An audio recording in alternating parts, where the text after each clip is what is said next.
اللہ کے نام سے جو سراسر رحمت ہے، جس کی شفقت ابدی ہے۔ انہیں بتاؤ اے پیغمبر کہ مجھے وحی کی گئی ہے کہ جنوں کی ایک جماعت نے اس کو سنا تو اپنی قوم سے جا کر کہا، ہم نے ایک بڑا ہی دل پذیر قرآن سنا ہے جو ہدایت کا راستہ دکھاتا ہے، سو ہم اس پر ایمان لے آئے ہیں، اور اب ہم ہرگز کسی کو اپنے پروردگار کا شریک نہ ٹھہرائیں گے۔ اور یہ بھی کہ ہمارے رب کی شان بہت اونچی ہے، اس نے اپنے لیے کوئی بیوی بنائی ہے نہ اولاد۔ اور یہ بھی کہ ہمارا یہ احمق سردار اللہ کے بارے میں بالکل حق سے ہٹی ہوئی باتیں کہتا رہا ہے۔ اور یہ بھی کہ ہم اس کے پیچھے صرف اس لیے چلتے رہے کہ ہم نے سمجھا تھا کہ کیا جن اور کیا انسان اللہ پر کوئی بھی جھوٹ نہیں باندھ سکتا۔ اور یہ بھی کہ انسان کچھ پہلے ہی سرکش تھے، پھر انسانوں میں سے کچھ احمق ہمارے ان جنوں میں سے کچھ شریروں کی دہائی دیتے رہے تو انہوں نے ان کی سرکشی بڑھا دی۔ اور یہ بھی کہ تمہاری طرح انہوں نے بھی یہی سمجھا کہ اللہ مرنے کے بعد پھر کسی کو زندہ نہ اٹھائے گا۔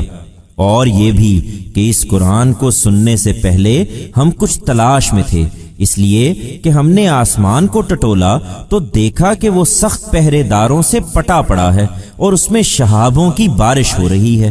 اور یہ بھی کہ ہم پہلے اس کے ٹھکانوں میں سننے کے لیے جا بیٹھا کرتے تھے، مگر ہم نے دیکھا کہ اب جو سننے کی کوشش کرتا ہے اپنے لیے گھات میں ایک انگارہ پاتا ہے۔ اور یہ بھی کہ اس وقت ہم نہیں جانتے تھے کہ زمین والوں کے حق میں کوئی برائی مقصود ہے یا ان کے پروردگار نے ان کے لیے کسی خیر کا ارادہ کیا ہے۔ اور یہ بھی کہ ہم میں نیک بھی رہے ہیں اور دوسرے بھی، اور ہمارے راستے اس سے پہلے بھی الگ الگ ہی تھے۔ اور یہ بھی کہ ہم کبھی سرکش نہ تھے، ہم سمجھتے تھے کہ اللہ کی گرفت سے نہ ہم زمین میں کہیں جا کر نکل سکتے ہیں اور نہ آسمان میں کہیں بھاگ کر اس کو ہرا سکتے ہیں۔ اور یہ بھی کہ ہمارا یہی خیال تھا جس کی بنا پر ہم نے جب ہدایت کی یہ بات سنی تو اس پر ایمان لے آئے۔